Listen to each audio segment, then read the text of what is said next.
इंसान को पूरी जिंदगी लग जाती है अपना आशियाना बनाने में। उसके सपनों का घर होता है जिसमें उसके बच्चे रहते हैं, उसका पूरा परिवार रहता है, उसकी सारी जिंदगी उस घर पर डिपेंड करती है। लेकिन एक दिन आता है जब उसके उसी घर पर बुलडोजर चल जाता है।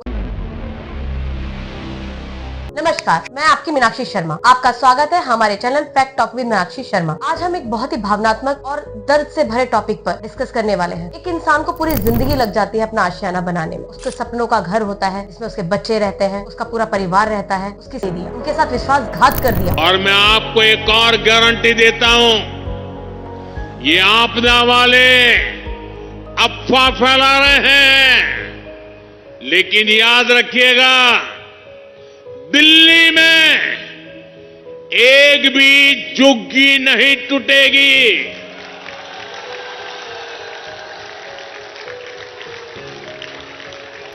चुनावों में बीजेपी के नेता झुग्गियों में जा जाकर एक लिखा हुआ गारंटी कार्ड दे रहे थे सारी झुग्गियों में जाकर कि वह उनको मकान उपलब्ध कराएंगे, लेकिन आज वह उन्हीं का घर उजाड़ रहे हैं। वो कहते हैं कि अतिक्रमण हटा रहे हैं हम, अवैध निर्माण हटा रहे हैं हम। लेकिन मैं ये पूछना चाहती हूँ बीजेपी के नेताओं से, मोदी जी से, गृह मंत्री अमित शाह जी से, एलजी साहब से और रेखा गुप्ता जी से, कि जब चुनाव था तब आपको ये अतिक्रमण नजर नहीं आ रहा था? तब आपको ये अवैध झुग्गियां नजर नहीं आ रही थी? आप वादा कर आते, कहते हक से कि जब हम जीत कर आएंगे तो हम ये अवैध अतिक्रमण हटा देंगे, हम ये अवैध झुग्गियां हटा देंगे। क्योंकि आप ऐसा कैसे कहते? क्योंकि आपको तो वोट बैंक की राजनीति करनी थी। आप तो सत्ता के लालची हैं, आपको तो सत्ता चाहिए थी, और सत्ता आते ही आप बदल गए, अपने वादों से मुकर गए और आपने इन झुग्गी के लोगों को धोखा दे दिया, इन गरीबों को धोखा दे दिया। शर्म आनी चाहिए आपको। आप तो बड़े बड़े महलों में रहते हैं, बड़ी बड़ी मोटी मोटी तनख्वाहें हैं आपकी, बड़ी बड़ी गाड़ियों में घूमते हैं। आप क्या दर्द समझेंगे गरीब का? कभी रह कर देखिए इन झुग्गियों में जाकर, कभी इनकी तरह कमा कर देखिए, इनकी जिंदगी जी कर देखिए, तब आपको पता चलेगा कि गरीबी कैसी होती है और क्या दर्द होता है गरीबी का। आप नहीं समझेंगे, इसीलिए आज आप उनकी आशा तोड़ रहे हैं। आप चाहते तो आप इनके आशा तोड़ने से रोक सकते थे। कोर्ट का वास्ता दे रहे हैं। मुझे याद है जब आम आदमी पार्टी की सरकार कोर्ट में केस जीत कर आई थी और कोर्ट ने कहा था कि अब जितने भी अधिकार हैं वो सारी जीती हुई सरकार के हैं, चुनी हुई सरकार के हैं। लेकिन यही बीजेपी की सरकार थी जिसने कोर्ट का आदेश न मानकर रातों रात एक काला अध्यादेश लाकर उसकी सारी शक्तियां छीन ली और एलजी साहब को दे दी। तो आज मैं पूछना चाहती हूँ कि आप इतने एक्सक्यूजेस दे रहे हैं और सफाइयां दे रहे हैं कि हम अतिक्रमण हटा रहे हैं, हम अवैध निर्माण हटा रहे हैं, हमारी मजबूरी है, कोर्ट का आदेश है। क्या आज आप कोर्ट के आदेश के खिलाफ नहीं जा सकते हैं? क्या आप कोर्ट में याचिका नहीं डाल सकते हैं कि उन्हें ना तोड़ा जाए? लेकिन आपकी इंटेंशन पर सवाल है। इसलिए सवाल है क्योंकि आपकी इंटेंशन बिल्कुल उनको तोड़ने की है। आप चाहते हैं कि वो झुग्गियां टूटे, क्योंकि आप गरीबों के बारे में सोचते ही नहीं है। आपकी सरकार गरीब विरोधी सरकार है जो सिर्फ और सिर्फ पूंजीपतियों के बारे में सोचती है, उन लोगों के बारे में सोचती है जो आपको चंदा देते हैं, जिससे आपने बड़े बड़े अपने ऑफिस बना लिए हैं, हजारों करोड़ों रुपए लगाकर अपने ऑफिस बना लिए हैं, और वहीं आप उन गरीबों का घर उजाड़ रहे हैं। शर्म कीजिए।